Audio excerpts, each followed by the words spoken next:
shat on by Tories, shoveled up by Labour. News, news, news, scum, come. News scum. News. We're going to talk about all the news, but mainly just the new political party that still hasn't quite formed. And war. And maybe some conspiracies that we'll disagree with. News scum. That's not how the music goes. Well, I didn't do the music, did I? It is a good bit of the show, but I'm building on it. It's called creativity, Daniel. You're taking creative license. Yes, and You're lagging so badly. All right. So, what's been going on in the news this week, Matt? yes, and the news this week is all about. It's been all about Trump meeting Putin in Alaska, and then a bunch of Europeans trying to toady up to everyone to make stuff happen. So that's been quite interesting. I've been following that a bit. Oh, that's good because I haven't. So what's happened? Nah, I don't know if I've been following it well enough. Oh, now all of a sudden, you made the I was claim. hoping. Yeah, It's I've your been following show. that. I've really been following that. Now over to you.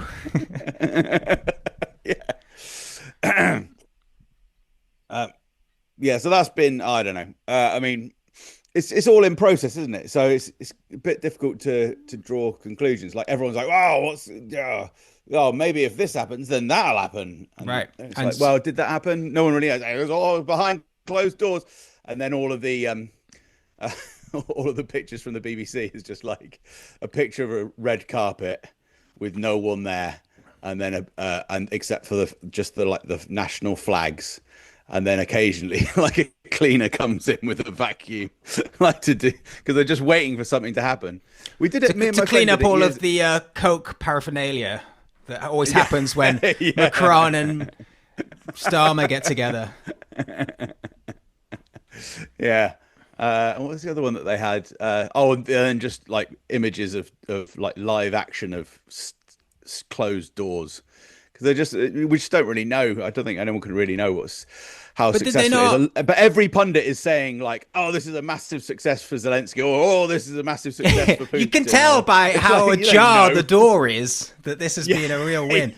But was there not a press conference afterwards where they said something about what had happened? Yeah, well, I mean, Zelensky said, "Oh, this is like the best meeting we've ever had," but it's fucking just full of shit from fucking years. So, I saw that what can he was wearing a blazer for the first time ever. It was like it looked like a very specifically fashioned, bespoke sort of black suit, sort of military suit. It looked a little bit more like the black shirts than perhaps he intended. But yeah, he obviously got criticism last time he went to the Oval Office for wearing whatever it was, like military sort of crap. And I've actually forgotten already. Maybe he should have stuck with it because he's become way less memorable. He used to wear sort of military fatigues. Well, he just used to wear all kind of black, sort of All black black. t-shirts. Yeah. Black, a bit like someone who combines, the sort of people that are obsessed with sort of the military, but were never in it themselves. But we're never in it. But are also obsessed with like keeping fit or like looking like they keep fit. Yeah. So Look they like- sort or, of yeah, go on who believe jogs in military. Believes that there are a lot of people who believe they're super soldiers. That kind of thing. Yeah, maybe he believes that he's a super soldier. So he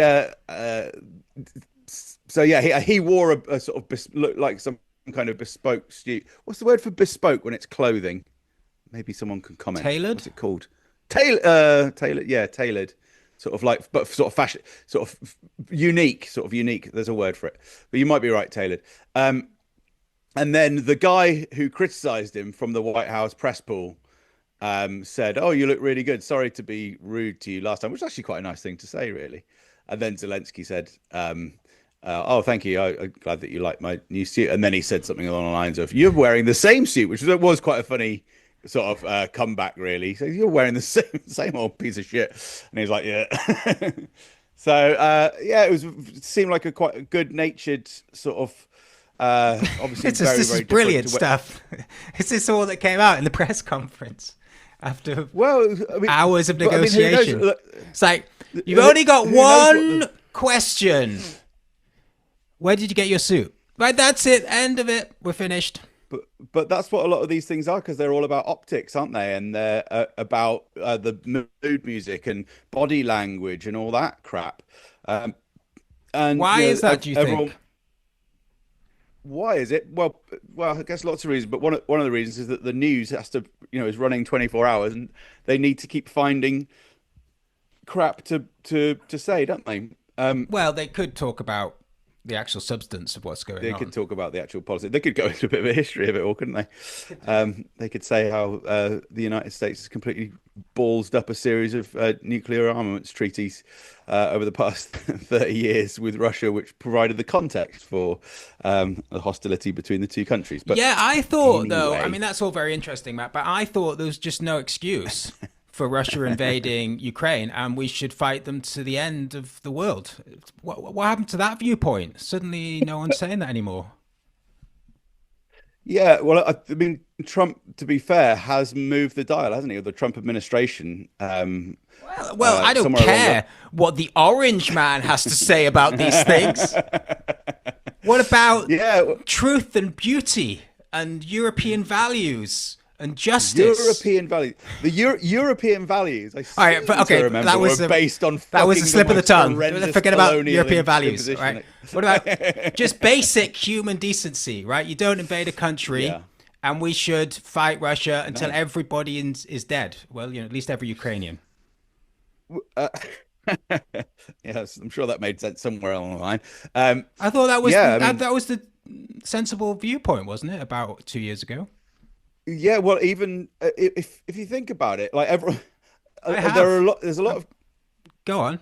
there's a lot of criticism of the Trump administration for not solving this in 24 hours, which is what he said he'd do, but which was obviously hyperbole at the time. But it's if you think about it, like it's not like Biden went away last November. Biden was here until January the 19th of this year, still doing the same policy with zero indication that he would ever meet up or discuss anything, just lob in further and longer and longer range missiles. That was until January the 19th. They escalated it after the election in November. But So that was Trump the has right actually thing. only be- That was the right thing to do, wasn't it? That's what Starmer said. The right thing to do. That's what the most columnists in the Guardian newspaper said. That's what everyone That's on what the most BBC people were saying said. was the right thing to do. Cross-party And certainly they consensus. weren't saying- Anybody sensible in the EU, UK, the US, places where people are right about things generally, they all said this was the right. And now they're not sticking to their guns, literally. No, I guess because they realise that they can't do it. But it's not a. I, It's not about. It's a principle. It's not about winning or losing. I mean, it's about losing massively. Actually, it's Yes, about yes, everyone dying, yes. Matt. But Yeah. you got to stand for the principle. And anyway, you've got to at go the end down of with the a day- fight. At the end of the day, that you've seen Star Wars, right? Yeah, And any film, you've seen a film, you've watched a film, right? What is it? What did that film tell you? That good justice, even if the odds are against you, in the end, the right thing will happen, right? And that's what we know about the world. And so it looks bad for Ukraine, and a lot of people have died, right? exactly.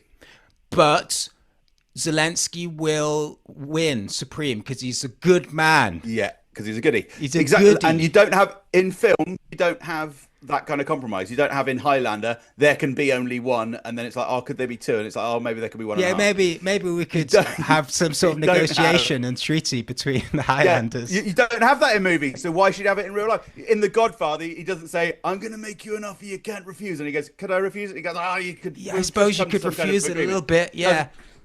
Yeah, I'm sorry. Well, 2 years ago I said you couldn't refuse it, but now actually I'm sort of changing my position because it's been a change Yeah, of I gotta administration. We've had some changes at the top of the mafia, and Yeah. well, I was looking at the we voting can public. talk about it now. People, yeah. generally, the median voter is not behind uncompromised deals that you can't refuse. That's changed. When you're doing narratives, you've got to go a little bit. You've got to go further. In the galaxy far, far away, it couldn't just be in a galaxy a little way away. In Star Wars. A few years ago, in a galaxy just round the corner. Well, hang on. That's to be fair. That's the beginning of Little Shop of Horrors. I haven't a few seen years that. ago, in a galaxy not so long away. And then I do think it's disgusting, because all these people. I mean, this thing, all these people have died. This is the thing that all of those people, what they want to do is say they are tough and that we should be tough, even though it's other people dying, until it's politically inexpedient. That's what their objective is. I did an article about Niall Ferguson, the historian. It's basically exactly. It's just so plain to see that that's what their motives are. And people like, hopefully me and you, I think, and just reasonably minded people. I don't have those pretensions. We're not trying to puff ourselves up through British foreign policy. But a lot of people like to do that. No, but I think it's more cynical than that. I don't think. I mean, maybe I don't know about Niall Ferguson, but I don't think Keir Starmer gives a shit about that kind of thing, really.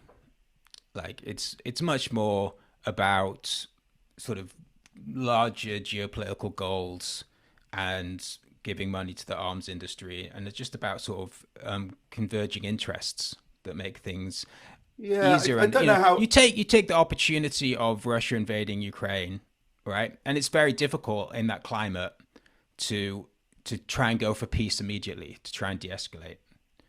Yeah. It's the right thing to do, but there were a lot of pressures. But we're just addicted. Human We're just reaction. addicted to war. That's the problem. Yeah. Absolutely. Yeah, I think that's right. I mean, you can see it. It's totally the behavior of an addict, right? The way that it's like you have like these relapses, right? And you think, oh, we've reached our bottom, like the end of the Iraq War, and it's like, oh God, so many dead. Oh, what was the point of all that? Never again. I'm never gonna touch war again. And then a few years later, it's like, actually, I'll just do a little bit of war. It's like, what happened last time? No, I'm in control now. I've not done war for a while. I've been clean for a while. I'm just gonna enjoy myself. 2 weeks. It's just 2 weeks of war. That's all I'm going. Just a little taste. All right, I deserve it. Yeah, I've been good. And then it's like, you think, what happened last time? You spiraled, you got out of control. It's like, no, this time I'm totally in control. I'm going to do 2 weeks, a few deaths, it'll be fine. And then it's like 2 years later, you wake up surrounded by dead babies, and you're like, oh, for God's sake. For God's sake. Right, that's it. Yeah. Back to the clinic. Yeah. Got to check back into the UN Security Council. They're like,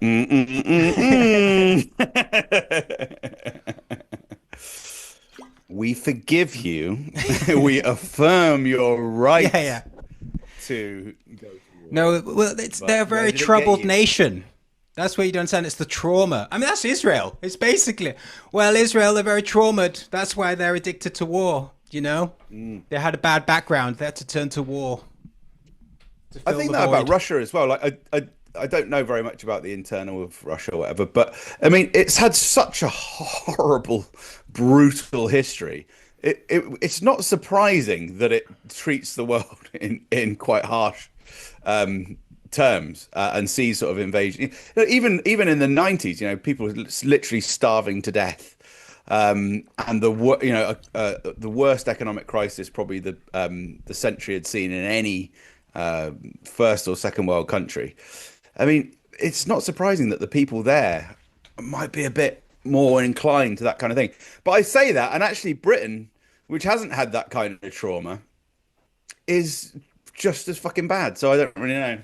Yeah. And the US. And the US. Well, that's the other thing. It's like the two countries that are the safest countries on the planet, separated by gigantic sheets of icy fucking salt water, are the ones that are the most terrified of terrorism and fucking invasions and fucking anything. Probably people in the comments will be saying fucking COVID and all that shit as well.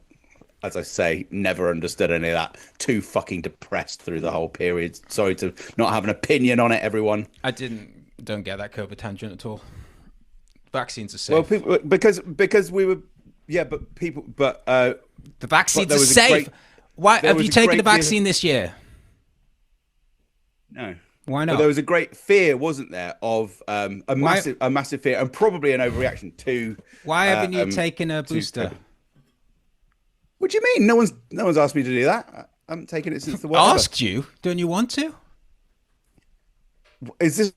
Are people still actually doing that who are not unwell? They're voluntarily checking into the doctors, oversubscribed doctors. How do they get a fucking appointment? Well, you get private. Do it privately. It's important. Go privately. Go to a private clinic and say, "I'd like the fucking COVID jab." I want to relive those memories. Yeah, the good times. Relive the AstraZeneca or fucking whatever the other one. No, was. AstraZeneca was banned. Was it? Yeah. Oh Christ! Because it caused brain clots. But the other ones are fine. Jesus Christ! Was it really banned? Shit! Yeah. Oh my God! But that's. I think even mentioning AstraZeneca shows that you're not on board with the. Sorry. You need to memory hold that. Sorry, right? Society. Should we talk about spy flights? Yeah, you gave me a list of topics that I knew nothing about in advance. All you truckers out there, it's very good that Daniel actually bothered to give me a vague idea of what he wanted to discuss today, which is unusual. However, I did not understand what any of the things were. What the fuck are spy flights? Who's spy flights? Who's spy flights? Who's spy flights? He sounds like an interesting character. Let's talk about him. Pretty sure. I think spy flights. I think is one of Elon Musk's children. Spy flights. It's Is he in the new Naked Gun? Have you seen that? I've heard mixed reviews. I fucking pissed myself, particularly for about the first 45 minutes. All right, so it's not very good. Really, really funny. Yeah. No, I pissed myself with laughter. Yeah, I know, but your sense of humor is not to be. Yeah. So it's childish and repetitive. Yes. Yes. Very childish and repetitive. Okay. It was brilliant. Spy flights.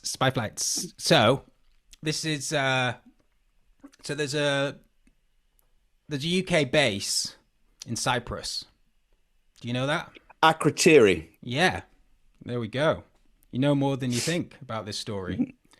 And they have been flying military aircraft in the direction of Gaza and then turning off their radar around that time and then reappearing a few hours later, returning to the base. So, they could be doing anything. Who knows what they're doing? But people believe that they're probably doing sort of reconnaissance missions over Gaza for the Israeli military. Yeah. This has been widely reported by Declassified, who've been keeping tabs on this for a number of years. Mm-hmm. Yeah. I want to talk about stupidity sort of throughout. I want that to be a theme of today's podcast, right? I'm going to start with Jonathan Beale, who is possibly the main political correspondent at the BBC. And he posted... So, Declassified were writing articles about this, and then they were posting on Twitter, little signposts to their articles, little comments about these spy planes. And Jonathan Beale replied, and he said, quote, "Please tell us how we can get the classified intelligence only you seem to know about." Oh. To which Declassified replied, "This is public information. There are a number of websites which track flights, and you can see all of the satellite data. It's very easy to see, right?" So this seems to me that Jonathan Beale Declassified actually, without looking into it at all, just assumed this was some sort of fake news and didn't even know about what is, for someone who's a war correspondent, what would be a basic way of tracking what your military is doing is by looking at these public sourced satellite images that you can get, right? This was about, I don't know, a year ago, maybe not so long ago, but Declassified had been doing it for a number of years, and very slowly this has started to be acknowledged by The Guardian and to some extent by the BBC itself, that these are actually taking place. And then it came out that the BBC actually knew about it all along. Clearly not Jonathan Beale, the war correspondent at the BBC. It was being held from him. But the BBC had the information and they were refusing to publish it. Now, this all culminated... Right, that's really interesting. Can I just make a quick point as well about Declassified? You're more than welcome to make a quick point, Matt. It's not like, just for anyone watching, it's not like Declassified is just some random website that just popped up a couple of years ago and started saying, "Oh, we know the truth about this." Declassified was set up in about 2019 by one of Britain's best. That's not that long Mark ago, Curtis. to be honest. Well, no, to be fair, I get your point. But Mark Curtis had been writing as a historian since the 90s. Major books like Web of Deceit and I can't remember the other ones, but a whole series of like the best books on best research books on post-war colonial British relationships, but also extending it all the way up to Iraq and beyond.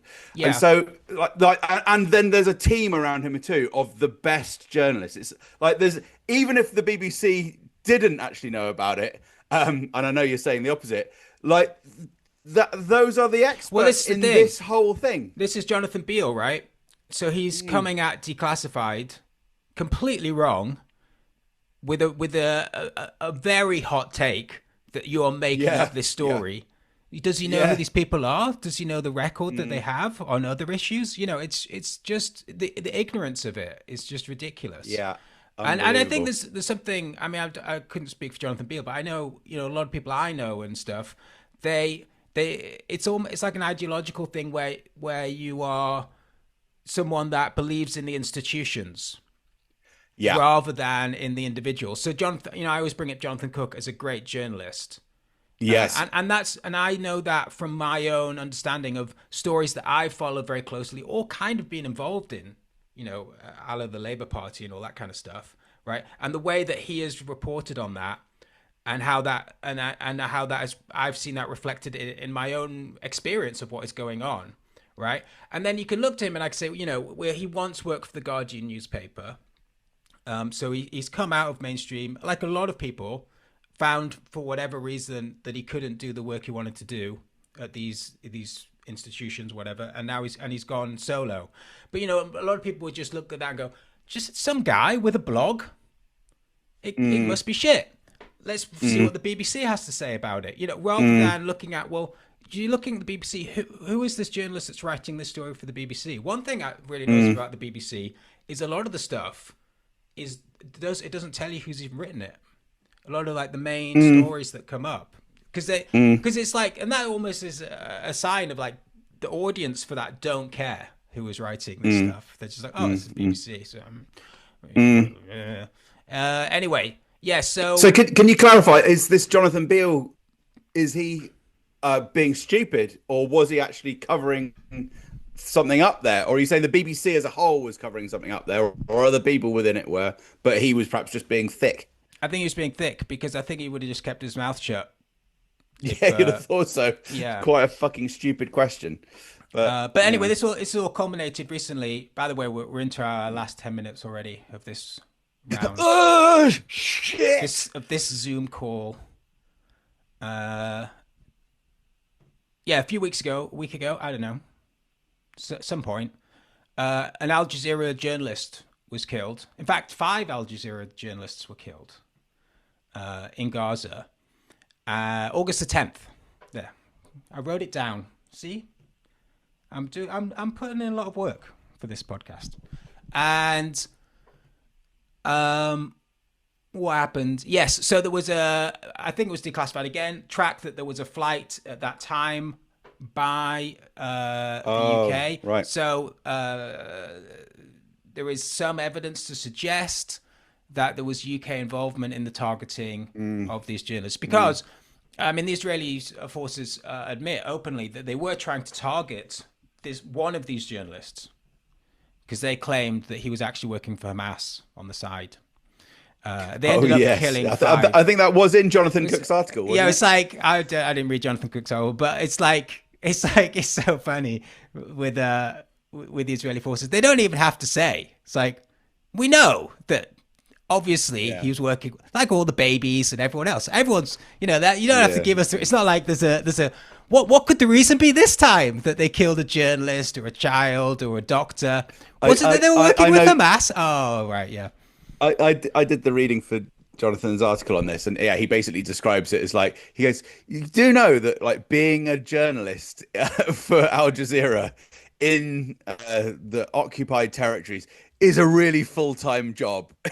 And I don't know much about it, but I reckon being a Hamas terrorist is also a pretty full-time job. You can't just sneak off after you've been in front of the cameras to be like, oh, I'll just go plan some terrorism. It's just completely implausible. And, there's no evidence for it at all. I mean, there might be, but Israel is not given any. And nobody's asked for any. That's the thing. Yeah. And because I can't remember where I saw it, but someone put up a clip of the BBC reporting on this. And their take on it was, is it justified to kill 5 journalists when you're only trying to kill one? And it's like, well, it's that just so far from like the. It's just gross, isn't it? This is what I was talking about before, where the framing is already sort of superseded where you want to be. It's like how bad is anti-Semitism in the Labour Party? Should everybody be in prison? It's like let's just dial this back a bit. And it's like what you're saying about the negotiations over Ukraine as well. It's like no one's talking about the fight anymore. They're talking about the negotiations, but that's only because it was being pushed on.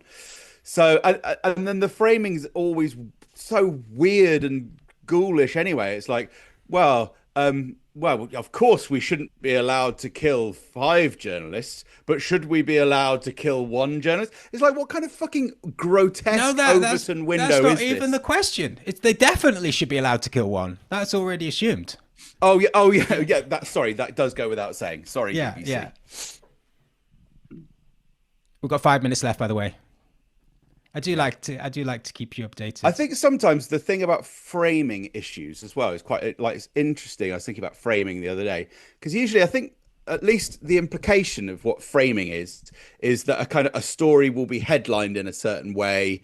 The debate will be set up at the opening of it. But I think sometimes there's also like quite insidious kind of almost micro framing. What conspiracy people might say is kind of like programming. So I'll give you an example that I saw the other day, is when they keep talking about Putin smirking. You see this? I watched the video of that, and it's basically just loads of journalists saying, are you going to stop killing people? And they all shouting at the same time, and Putin just sort of goes, and they report it on the BBC as smirking. Now, maybe someone else can find a different video, but I don't think it was smirking. But of course, smirking is a kind of, the implication of smirking is psychopathy, because psychopaths do famously have smirks, like, and they genuinely do have it because they're thinking sneaky evil thoughts. But I don't know. I didn't see a smirk. I'm sure that Vladimir Putin at some point in his life will have smirked. Like they all get. They're all psychopaths, Matt. I just did a fart. They're all psychopaths, but they get media training. I know, but they get media training, which is to not smirk. Hide your smirk. But Putin's media training was to go. Yeah. The other day, but anyway, my point is, I don't know whether he's a psychopath. I mean, Starmer does scoff a lot. He scoffs. He does. Does he? He's a real does scoffer. Does the BBC say Starmer scoffed? No, because they agree that he was scoffing at the right thing. That the questions are ludicrous. Yeah. Well scoffed, Mr. Starmer. But yeah, I don't know if all leaders are psychopaths anyway.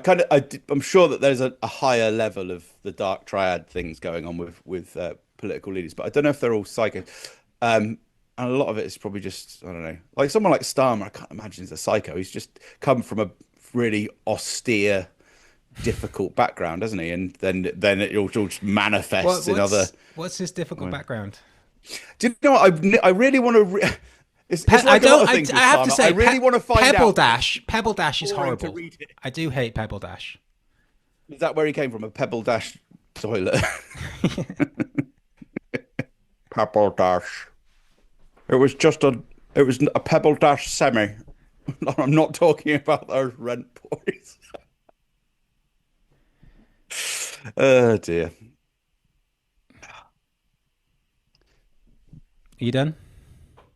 So I kind of saw that as like there's a framing is an interesting framing can be done halfway through an article in an otherwise very neutral piece of work, and people are like, and then the audience will be like, oh, that means that.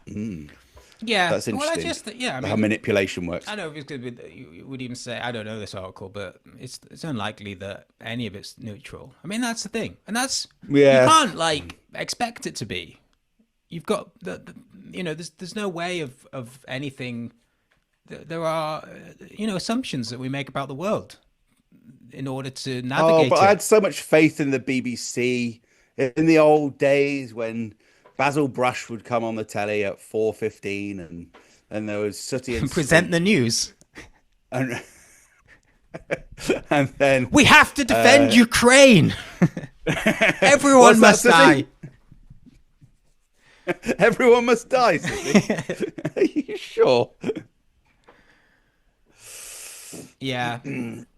Yeah, well, I don't know. I mean, that's another conversation about if things have become... I mean, things have become more polarized.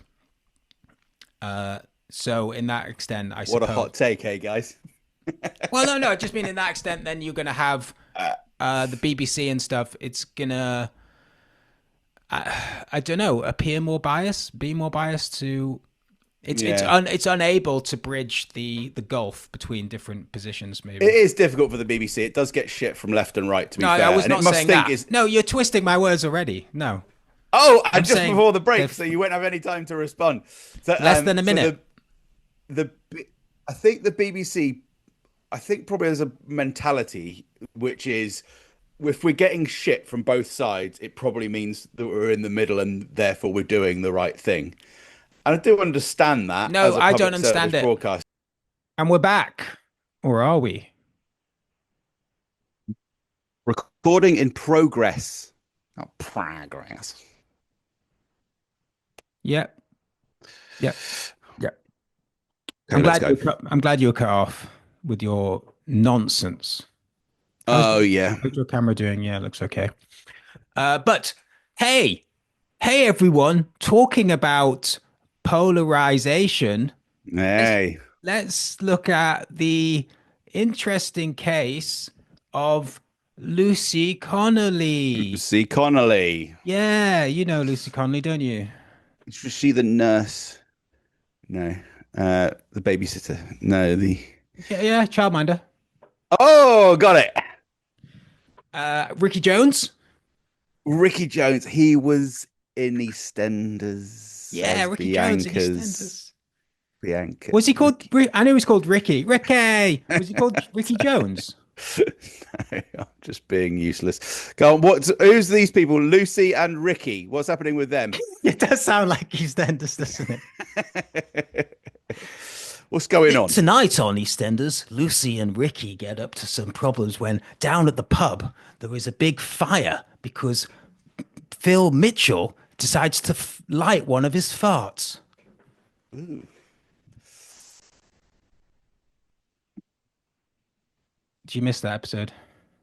I did miss that episode. I haven't seen EastEnders for a long time. It used to be so good. Did it? When my brain was still developing. Back before about 10. Before the polarization. Yeah, before polarization. That was the thing. We all came together over EastEnders, didn't we? Or Corrie. Some people liked Corrie. Or Corrie, yeah. Well, that's true, yeah. The Corrie EastEnders War, which took place in Ukraine as a proxy. Yeah. We didn't want to take a place in the UK. That would be too much.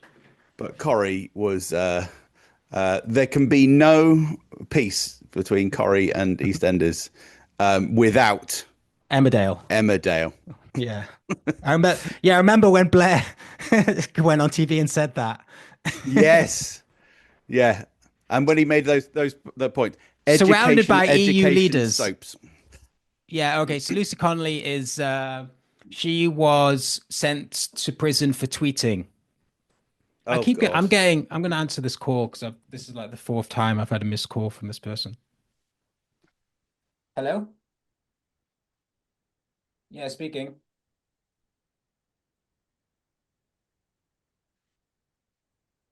Oh yeah. Daniel Sorry, reacts, great. Yeah. I'll be excitedly. with you in 2 seconds. Sorry about that, mate. He has obviously forgotten to do something, and we may have to cut this podcast short. Yeah, just by there. I'll be 2 seconds. Oh. All right. Thanks, Now bye. I'm anticipating that it might actually be a piece of post. Fuck, that's I'm being glad. delivered. I'm glad that no, I'm giving something to someone, and I arranged for them to come round at this time. So I'm so glad I answered that call because they've come all the way to Walthamstow. Right, we're in a bit of a pickle here because I'm gonna have to go and do this now. You could keep the pod going, but that might be a bit of a waste. Maybe we should end it here and then pick up again in 10 minutes. Next week? No, Matt. At the end of the summer? Give me 10 minutes. This is unprecedented. It's exciting in a way, isn't it? We're going to do a third Chop 40 out minutes. a little bit, like fucking adult. Just remove the 2 minutes. Well, no, because we're on a timer.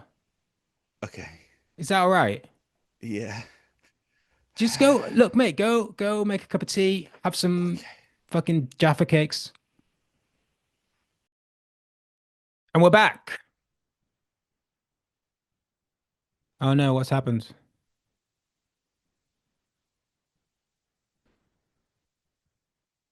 Wireless mouse.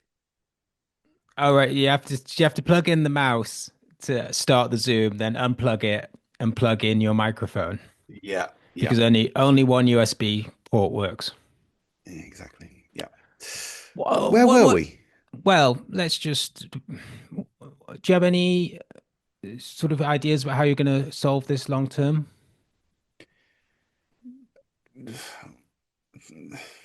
Didn't think so. Really thought about eventually I'll get a new computer, won't I? Eventually. Yeah. Like I'm not next gonna week. do it right now, just because the only problem is that I think you should once do a it. week I have to fucking plug in the fucking thing for you. You should do it. You should order the new computer right now on the pod. I'll guide you through it. Right. What you want to get is a top of the line MacBook. Oh, it sounds confusing. I don't even know what a fucking Mac is. And didn't I have a MacBook or something? Isn't that those flat ones? Sounds annoying. I don't do any All right. design and What shit. you want to do is you want to get a top of the line Dell. What I want to do is go to the mobile phone shop in town, Phone Solutions. You want a Dell where you can cut your finger on the edges. It's so fucking sharp. You want a Dell that you can throw at someone's head and kill them in an instant. Like at the end of Johnny English 3. Does he kill someone with a Dell laptop? Yeah. The psychological pain of trying to operate one and committing suicide. Yeah, it's good. Yeah, he's not very good at technology. Quite identify with Johnny English. He ends up, and the big technological baddie is like trying to take over all the world. Oh with, no, like, so that's like me. That's me, the technological baddie. Yeah, yeah. And you're Johnny English fighting the good fight. But you'll never defeat me. And then do you identify with Lucy Connolly? Look at that segue. You said that, so hang on, I've forgotten who these people are again. One's a childminder and one's called Ricky and is something else. What the fuck is going on? Well, it's not really that important. Let's get this show off the road. It's not important that Lucy Connolly is a childminder. Well, that has been well established on this podcast now. So I suppose it is now part of the story for some reason. Ricky Jones is a suspended Labour councillor. Oh, okay. His experience in childminding is unknown at this time. We don't know. Don't ask ChatGPT. It will come up with a bunch of shit. Why was he suspended? I assume because of what he said. And what did he say? He said that far-right fascists What did he call them? Evil fascists or something? I don't know. I can't remember. I can't paraphrase. Some thinks fascists should have their throats cut. Disgusting Nazi fascists. Should have their throats. Throats Is that what he said? cut. That's quite a harsh thing No. to say. Cut. Yeah, cut all of their throats, I think is actually what he said. Yeah. Wow. That was a Labour councillor. Yeah, I know. Yeah. Starmer, And why are you best of bringing the it up? best. Why are you Right, bringing it so he there was a trial, the trial of the century about this comment and whether it was incitement to violence. Now, from what I understand from the good British media, if you, Matt, just for example, I mean, you clearly don't pay enough attention to the news, didn't even know that he'd said these things. But, imagine that you had and you'd heard him say it, and then you'd gone out and cut someone's throat.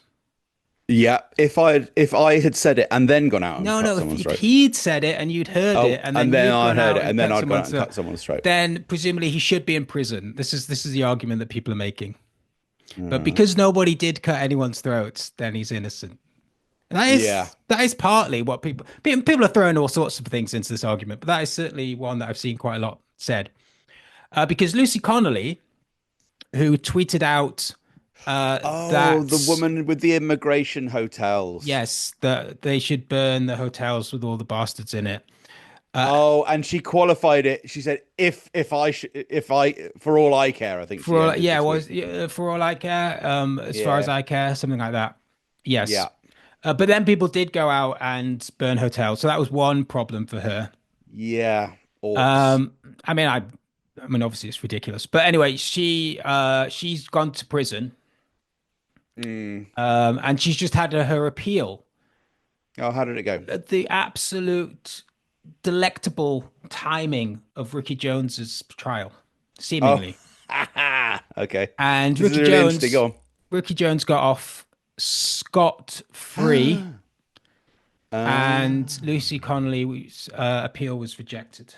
Oh. She was given even more time for wasting the courts. No, she wasn't. But and a lot of people are saying, well, I haven't heard anybody say a sensible thing on this at all, which is Why don't you start? Because I'm interested in your well, perspective I on that. will tell. This is the truth of the matter, right? That they both should be free. It's nonsense. And the judge should go to prison for wasting our time. Yeah. He should be sent on a small boat to France. No, but there's a lot of shit about this, right? So, yes, firstly, so Lucy Connolly, she said, what was it? Shit, my whole case hinges on remembering what she said, and I've forgotten. What, in her original tweet? Yeah, she clarifies. No, it doesn't really hinge on this. And my case is so solid that it's just You don't overwhelming. need any evidence. Over, It's like your Jeffrey Epstein conspiracy. the evidence is all around you. Like it's reality itself. My evidence is everything and anything that's ever happened. It leads to this conclusion, which is that she's innocent. But she did say, as far as I care, whatever. For all I care. I think she said, for all I care. Yeah, something like that. They can all those hotels can burn for all I care. The problem is, though, people that are supposedly defending Connolly, by the way, no one gives a shit, apart from me, obviously. I mean, I barely care, but the people online do not give a shit about Lucy Connolly. It's a political argument, right? Or they're saying, a bit like the fucking hostages in Israel, like instead of wanting to get the hostages out, they're much more concerned with Ricky Jones going to prison. So instead of saying, look, what Ricky Jones said was bad, stupid, he shouldn't be a Labour councillor, but he shouldn't go to prison for it, and nor should Lucy Connolly. They're saying, look, Ricky Jones hasn't gone to prison like Lucy Connolly. It's a two-tier justice system. Ricky Jones should be hung. He should be hanged for this. He should die. It's like, well, I thought we wanted people not in prison. Yeah, we don't want Lucy Connolly in prison, but this guy should definitely be in prison. It's just, fuck's sake. Yeah. And it's then so lowest common, the internet is just so lowest common denominator. When the opposite is true, where it's like, no, the cases are complete. I mean, one thing, okay, so the difference is that Lucy Connolly pleaded guilty to racist, whatever, blah, blah, blah, right? Racist incitement or something, right? And it's like, okay, but again, that's not the problem. The problem is that it was a very harsh sentence. And everyone's Yeah. like, this is not political. Look, she was guilty, and Ricky Jones Yeah. was proven innocent by a jury of his peers, whatever. It's like, no. Yeah. If you Yeah. remember at the time, it's really blur. It's really, really blurry, right? Because at the time, Keir Starmer publicly came out and said that he wanted strong sentences, that he wanted swift justice for these people. And okay, you can say, well, he was talking about the actual rioters, but it's very, very murky, all this stuff. And I think, you should just go with, look, I don't think, I mean, obviously Lucy Connolly was advised poorly to say that she was guilty, right? To plead guilty. And the reason that you're ever advised to do that is because it should get you a lesser sentence. But she got this. She got for writing a tweet. I don't know how long she got. She got like 36 months or something ridiculous. Yeah. Right. And it's like she shouldn't have gone. She pleaded guilty. She was wrong. It was bad. She should have got community service or some bullshit. I don't know. Yeah. Right. Yeah. But it's like, it's completely insane. And then, and Ricky Jones again, yes, he pleaded innocent. He had a trial. The jury came out with the right thing, which was that it was nonsense and that he shouldn't go to prison. And it's like, no. So the difference is that justice was done in one case and not in the other. And nobody is saying that. Absolutely no one on any side of this. Well, will say you're that. saying it, and I agree. That makes a lot of instinctive sense to me. That's free why this speech is really podcast- important, and we keep throwing it away incrementally all the time. That's why this podcast is failing miserably. We need to pick a side. Yeah, Matt. because we believe in free speech. No, we don't.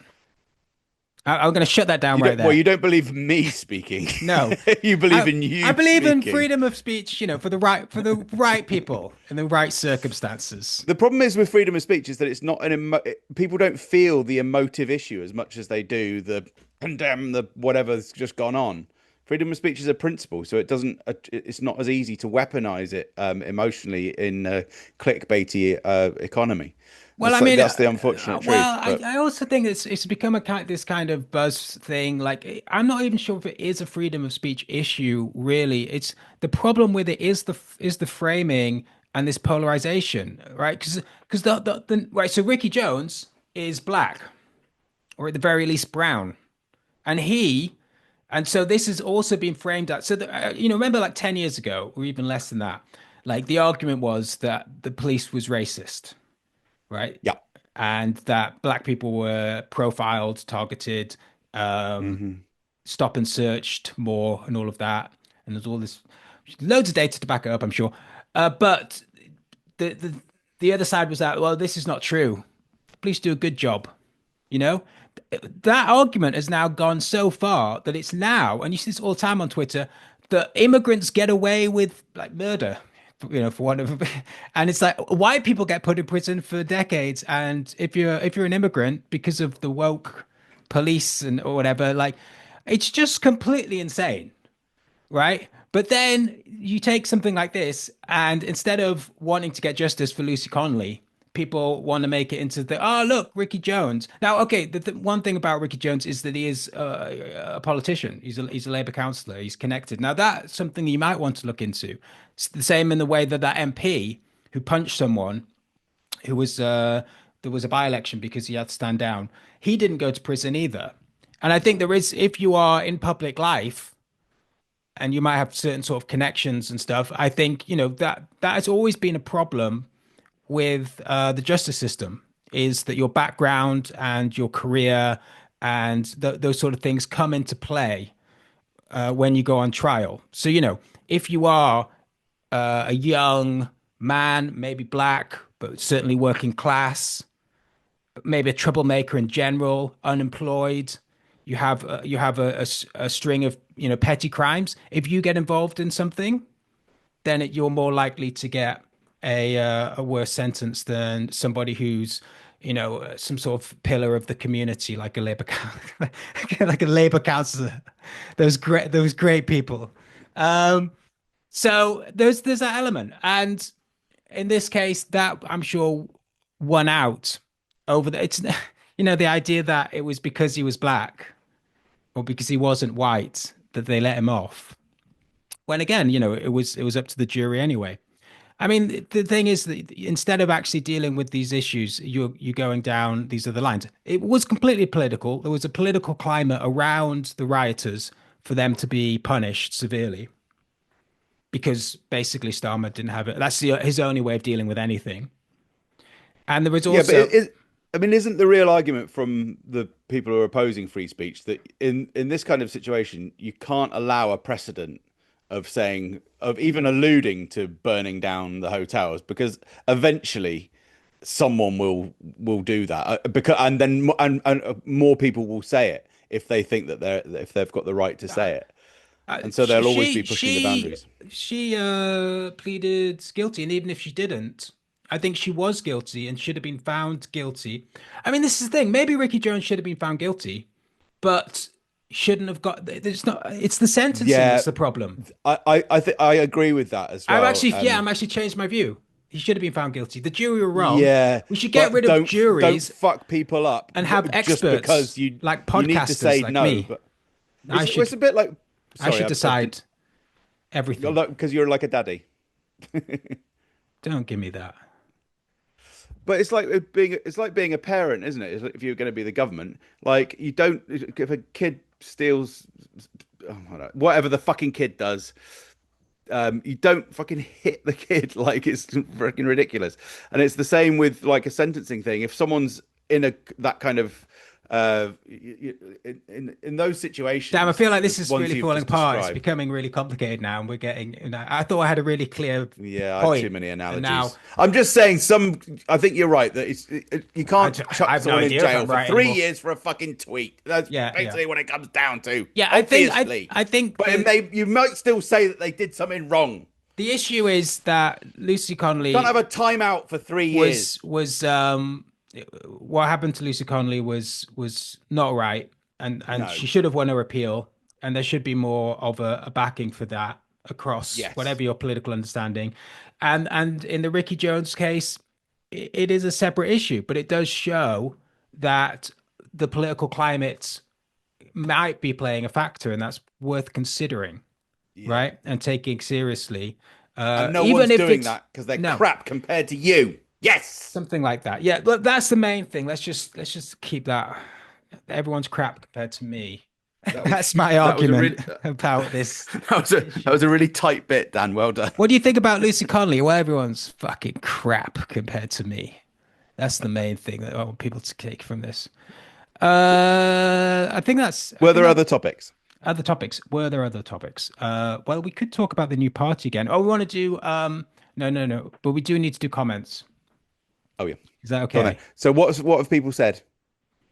Let me try and share my screen, and we'll get the comments up. Here we go. Oh yeah. So are you ready? Yep. We need like a comments like jingle. Comments coming on comments. Come to my comments. Okay. Come to comment. No, that's so this is from Jeftist, which I think is a good name. Okay. I don't think I've seen any of this. This is not good. I'm so curious why y'all don't use mic stands to hold your mics when it makes so much easier than having to hold it all the time. Like I think a very good point. I think you don't have a mic stand, do you? No, I don't know how to do that shit. You don't know how to do that. It's just let's think about what you're saying, Matt. It's a great comment. 100% agree. Next comment. You don't have a mic stand, do you? No. Okay. I do have one, but so I have no answer. That's what you get for breaking the boycott of Starbucks, Matt. Right. So there's some Starbucks. Starbucks is an Israel connected thing. So that's why you were poisoned. Yeah. Because you got off lightly, if anything. Yeah, that's a good point. Yeah, I probably shouldn't have. Yeah. Anyway, I've not doing it. I don't go to Starbucks. That's why I kept it I had it in my fridge for about fucking 3 months. Here we go. No, it wasn't Starbucks, was it, Matt? We're just using that generically, like the way you say Hoover. It was a coffee drink that you bought, one of those shitty ones. Yeah, something like that. Do you think Oh they'll no, buy someone that? else has written Starbucks shock face. Yeah, so I think this is they get Oh Starbucks, shit. and then Oh yeah, you're no. getting all the Starbucks backlash, Matt. Sorry. What are you going to Forgot. do? The main thing is that you Forgot. learn from this. So you need to come out with a Is statement. that what they've said? That's what I'm saying. All right. Okay. You're temporarily suspended. What's the shoes that I'm not allowed to buy as well? Is it Adidas? Oh, I don't know. Anyway, It's hard to continue. keep track. It's hard to keep track of everything, isn't it? That you're not allowed to buy. It's almost like capitalism is the problem. Yes, that was a very, very shrewd point. Okay, so this Although is. you can actually fit a lot of those, a I shitload of the mean, brands the just thing on a is, you small can poster. live a perfectly, full life without buying those shitty Yeah, you refrigerated can do Starbucks quite a drinks. lot of good by not buying a few top brand Do you bags of have shit. do you have But Garza Cola in Bath yet? I've never seen well, I've not seen Gaza Cola in Bath. I've only seen it in London. Oh, you So have seen it in London though. That's good because I've only mm, seen it round where I live, but I imagine it is sort of all over London at this point. yeah, I think so. Yeah. Grand Dude 77 says, "I've only ever asked for feet pics in jest, but now I actually want a foot pic, please." I did see that one. I feel bad actually because I haven't even asked you. How is your foot, by the way, Matt? It's almost better now, but it was quite bad. I really skinned it But you on didn't get any glass two stuck in parts. there. So it was It's more. It was very hard more. to know. It was more you shaving it with a razor that was the problem in the end. Yeah, yeah, yeah. Let's Well, do we the could. next one. How about this? We put up a pic of Matt's foot on the Patreon. So I didn't think it would come to this, but we're now trying to monetize Matt's feet. Jesus Christ. But it's almost healed now. You won't see anything. That's good. People don't like. Well, apart from Grand Dude 77, people don't generally like And he only injured, likes it bloody feet. ironically or something. Well, no, that's no normally in jest, but now he actually wants one. There's no irony there. Let's talk. Let's go to. So this is the one that made me prompt that we have to do comments. Javid Collingson, regular, as is Grand Dude 77, a regular commenter. So that you have a comment to read on your next episode. What do you think of the hotel protests and counter protests? My hot take is that both sides are wasting their time. One side thinks we should terrorize the asylum seekers, and the other side thinks we should welcome them. Shouldn't all sides agree it's balmy to keep asylum seekers in commercial hotels indefinitely? Oh, it's quite long. The side that wants rid of them the most, why are they on the right? To get rid of all of these people would require more state resources to process all the asylum claims quicker and more accurately. Currently, the immigration asylum system is a mess and austerity is a mess of austerity and outsourcing. The backlogs are immense. Shouldn't ethno-supremacists be social democrats? And shouldn't the counter-protesters buy shares in G4S, Holiday Inn, etc., and be themselves as neoliberals? That sounds like a didn't read very that very well, very but I think reasonable take again, lots doesn't of it? good points. Lots of good points. Yeah, yeah. I don't know. If you've got a response to that, then let me know. But I basically agree with. Obviously, there needs to be some kind of solution. You can't have 50,000 people come in and on little boats. It's fucking bonkers. But at the same time, and plus the other hundreds and blah blah blah blah. But I don't know the solution, and I don't know enough about it. What do you think, Daniel? Do you know more about it? Are you more involved in that? Like I don't know. More involved in it. I don't know. I mean, I'm living in a little house in Bath, and I'm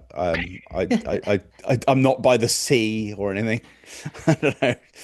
Have you got a take? Yeah, I guess there has been some protests in London at a hotel in Canary Wharf, actually. Mm. I mean, one thing I would say about the protesters who ostensibly are on the right and protesting these hotels is there have been local protests by local people, and there have been people coming in from the right to Hang on. oh God. He didn't even tell me why he was leaving. It's so rude. Like, What was that?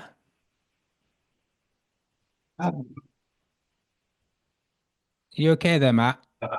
What Sorry happened? about that. I have to be polite to that postman because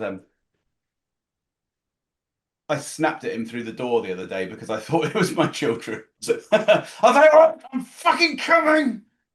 And then it was the Maybe you need to be postman. nice to your children. Yeah, easier said than done. Yeah, Um, sorry, what was your point? yeah, well, I think one thing that I do find a little bit frustrating about the protesters who are like the problem with the immigrations. Well, I suppose this is a problem I find with both sides of protests. It's a bit like what Javid is saying, is that there is a problem with the asylum system, as there is with everything else in this country due to austerity, partly over the last 10 Yeah, years. Like yeah, why you would yeah, think the NHS is in crisis, local councils are in crisis, the schools are in crisis. Why the asylum system would be working incredibly well and well funded, yeah, and yeah, yeah, is yeah. beyond me. But if you really are concerned about that, on either the grounds that you care about the people in the system and their treatment, or you Hmm. think that because the system is sort of in chaos, that people are who shouldn't come are being allowed in, or people are taking advantage of the system. Or both fucking points, or all of the above. Nobody could possibly care about both. God, That's yeah, unbelievable. yeah, But if yeah, you yeah. were to care Sorry. about either of those things, then you wouldn't protest outside a hotel.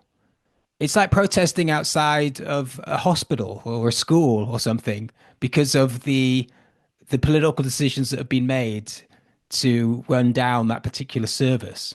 There is clearly, I mean, partly, I guess maybe it's misguided. People will follow sort of organized kind of protests, but there is Yeah, clearly people that are pushing for there to be protest and to some degree violence at these hotels, yeah, which is not the source of the problem. Now, having said that, there is also, on top of that, people are genuinely directly concerned with these places being in local communities. But again, the only way that's going to be sorted out is by going down is well, it's not going to be sorted out. But well, one I, way th- I that, think the, that the that would the other make it issue seem is like a more justifiable sort of protest would be to go to Parliament Square, like everybody else does. And I mean, you still won't get heard, or no one cares what you do. yeah. But Well, I think that's the thing. Like as a protest, though, it does have the novelty factor of doing it in a different place, and I think there's also the other thing, which is that there've been these allegations of criminal behavior by certain gangs, which is or certain people, I think, certain asylum seekers or whatever, that but has led to the protesters doing that there. yes, So I know. it's But I again, don't really. but again, the thing is, I mean, and this is coming from the horse's mouth, is like the general people do see this as a political issue, almost to a conspiratorial level, that the government Yeah, is actually trying to bring in great replacement theory, change the demographics, yeah, favor yeah, certain yeah. minorities over others, be lenient to asylum seekers who break the law. This is a problem that people have. Mean that the Labour Party gets voted in again. This is to people. But people have a problem with the police. They have a problem with the local council. They have a problem with Yeah. the national government. And yet the protest and the violence is always focused on the hotels and on the individuals, which leads me to Yeah. believe that there is some kind of that there is something in the thinking of a kind of hatred towards the individuals in there. And prove me wrong, because I do think that I hate this fucking phrase, legitimate concerns, but there are genuine concerns. Absolutely. But there is a confusion in people's own, and like, if you, when you're, the thing that it's always the case with these kind of things is, and this is across the political spectrum, is that people do have problems with stuff. And if you do, then the best thing is to like really look into it and think about what the kind of best way uh, it would be to protest, and the best way to sort of message that to people who disagree with you, right? And this Mm, is something mm, that the left always pathetically like they try and do this, but they're very bad at it because it is difficult, right? mm, Particularly with mm, increased polarization. But if you are somebody mm, who is genuinely concerned about immigration in this country, and you want the rest of your fellow white, true British people to take the stand with you and to try and sort this issue out, then you have to find a way of understanding, taking on the criticisms they're making, serious ones like this one, and then explaining why you're doing a certain thing, or trying to win people over. And just But as that's not selective. right, Dan. That's not right. That's not the way that you create political change. The way you create political change is to marshal your insane, fucking rabid base, ignore everyone else, and don't try and reach across the divide, and then just fucking plow through, which is exactly what the success of Donald Trump and most movements. Yeah, you're They right. base it on anger and rage and hatred. You're right. I'm flip-flopping. I'm So, massively so flip-flopping. no, the thing is, you're right. That's what should No, no, no, happen. no. But And in a we're more talking and about in a more civilized society, that could happen. we're talking But about the different. problem is, over the past 30 or 40 years, we've fucking destroyed that political culture No, of no, no, no. consensus. Well, I hate We that. can't do it. I hate that political consensus, and they're two separate things anyway, right? We're talking about specific policy, Yeah, okay. right? Can I ask you a couple of really simple questions about immigration? You can try. I And don't then know. if you don't- Sounds if like you a can't answer contradiction them- in terms. Simple questions about immigration. Go on. So tell me this: is the reason that there are loads of We've only got loads of 10 people minutes coming? left. I know, but you can answer it quickly. So, is the reason that there are loads and loads of small boats coming over? Is that because France basically can't get its fucking finger out and bother to do anything because they fucking hate us anyway? And is the reason that there is also an even 10 times more number of people coming in from overseas, legitimately, or whatever the word is for it, Legally. in a way that is generally seen as more acceptable? Is that because the Labour government knows that those people are needed for the economy, or are they just somehow cocking shit up? That's all I need to know. That's all. Just that simple question. Yeah. Boil it down. If you time can't is- answer it, I'm putting it into ChatGPT No, we'll get when it I in can plug my mouse in. we'll get it in the comments. Don't worry. What's the first one? I mean, I don't know. The first one, small boats, right? This has been a problem for a long time, and it goes up and down the amount of people come in. Overall, it's a fraction of the people that enter the country. I would like to know if it's a fraction of the number of people that enter the country illegally. I'm not entirely sure if that's the case. It certainly isn't. Well, I do know that the BBC said it was 50,000 this year, which is that's a fucking lot of boats. That's very dangerous. Yeah. Oh, yeah. I mean, the thing is though, ideally, I mean, you'd have to be an idiot to not want to stop the boats because they're very dangerous and people die often traveling by boat. The easiest way to do that is to make legal routes. Now, legal routes is politically unpopular for that to happen, and would mean that you'd have to make the capacity. Well, yeah, you'd have to make the capacity of the immigration system in the UK even bigger than it already is to accommodate all these people. It doesn't mean that you're going to let them all in, but the very fact that you won't let them all in means that you will have to detain them and see if they. So you'd have to spend a lot more money on that. So in a way, Right. People drowning in the boats, like on the one hand, it's like, oh, it's terrible, isn't it? But on the other hand, it's we're using it to save money because it deters more people coming in than we can handle God. to legally address the situation. I mean, Plot but twist, fucking hell. again, you could say the same to France, right? France do have a part to play in that. Like, I mean, it's very difficult to stop it in and of itself if people are going to find some part of the coast. And I think, and I do appreciate with Starmer, he's like trying to go for the gangs, and I guess, but it's like the war on drugs. It's like there is a market for this, and you can stop the big Mexican cartel, but you can't stop the fact that there are billions of dollars to be made in selling drugs to the US. And so, all you're doing is opening up the market for a smaller gang, aren't you? So Starmer's plan is basically to get rid of the market is to make Britain as fucking dreadful as possible, That so is that no seems to one wants to be. come in. I mean, that is the other end to it. I mean, we are That's a obviously. genius solution. I do sometimes think that might be partly what's going on. Um, but I think Don't I mean come here. the main It's obviously fucking terrible. the main problem with all of this stuff, right, is that generally the economy is failing in Western Europe and people are having a shit time of it. And so if and public services are stretched and stuff. And nobody has any sort of actual solutions or can even sort of point to things getting better in the future. And so immigration is an obvious kind of if you stop the boats tomorrow, that's not going to rejuvenate your high streets. It's not going to make the NHS better. Now, it would be good for those people in some ways because they won't be dying in the channel. But yeah, the whole argument again, a bit like the Lucy Connolly thing, is like it's people on the one hand don't really care about immigration in terms of the people who are actually involved, and nor do they really care about the so-called real British people because if you are seriously want to see things better in this country, then like focusing on this entirely, this is the cause of everything that is going wrong in this country. It's just not the case, and you're not really seriously trying to grapple with the real problems.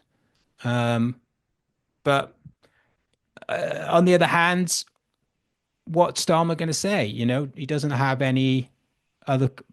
He doesn't have a sort of strong narrative of his own to counter it.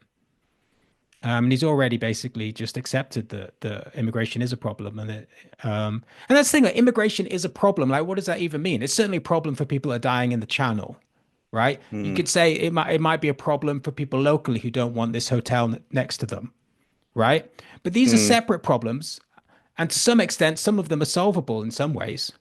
But then is the problem integration? Is it that there's too many people? If it's too many people, well, then how are you going to? Then that's not to do with illegal immigration because illegal immigration is actually quite small. The problem is that people, in terms of integration, that's mass communities of people that are non-white, right? Are you saying it's a problem that we're in Ireland? Well, I'm just saying these are all like separate problems, and like I don't know, it's become this sort of catch-all kind of thing where like you might take one of these problems and solve it, but that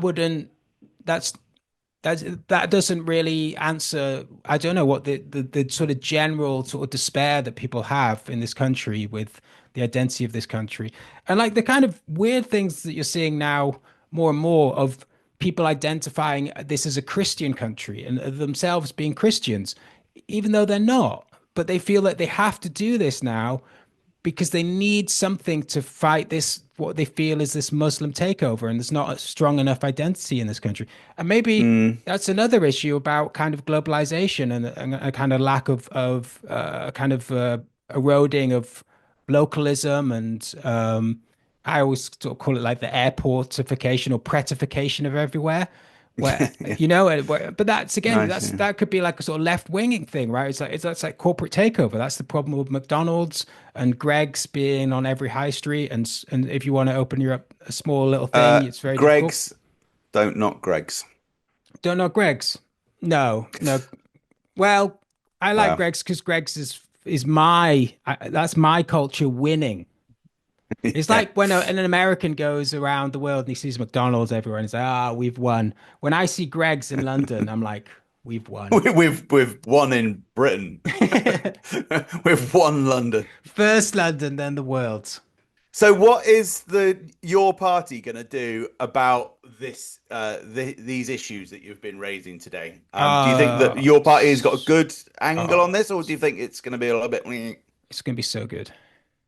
Just you wait. They won't do anything. For a long I'm time. waiting. I'm waiting fucking 6 years. Just imagine how good it'll be, and that's what it is. That's what. Oh wow, that's great. Yeah. Oh, it's going to be brilliant. Oh yeah, I like this comment. 255. He definitely farted. You definitely farted. Oh yeah. Did you fart? Let's go back. This is the truth. Yeah, it's okay. The thing is, right? People don't mind farting. It's a perfectly natural thing. What people are tired of are the lies. They're tired of people Yeah. denying they Now I farted. feel like I should say that I did, even though I don't remember if I did, because I feel like It'll be I'd be good for your being career. more Be good for your honest. But public image. that would just be promoting the completely the wrong thing. The truth is, I can't remember. I remember at the time thinking, but maybe it was my brain playing trick on me. I was thinking, oh, don't think I did, even though you said. Else I might have said. But I do also remember being mystified as to where the sound came from. Maybe I did it without realizing. I did it. I had the other day. I heard someone. I was alone in my house at night. It was about 4. It was 4 a.m. I woke up, and I heard like someone on the stairs. And I was really frightened. I heard like something outside, and then something on the stairs. And I was just trying to convince myself, oh, it's just the wind. It's just the wind. And then I opened the window. I was like, there's no fucking wind. And I don't know. I just thought somehow it must be my imagination. Anyway, the next morning, uh, I was frightened, but I just dealt with it. Anyway, the next day I went outside and my blind had fallen out of my window, and that's why it had made a sound, like a subtle sound, like someone Oh, walking through the that's house. terrifying. I hate that kind of thing. Mm. Late at night. We've got less than a It was such minute. a random thing to happen, like a bit of your curtain basically falling off, and then going outside and making just the subtle enough sound to make it sound like someone's creeping up steps.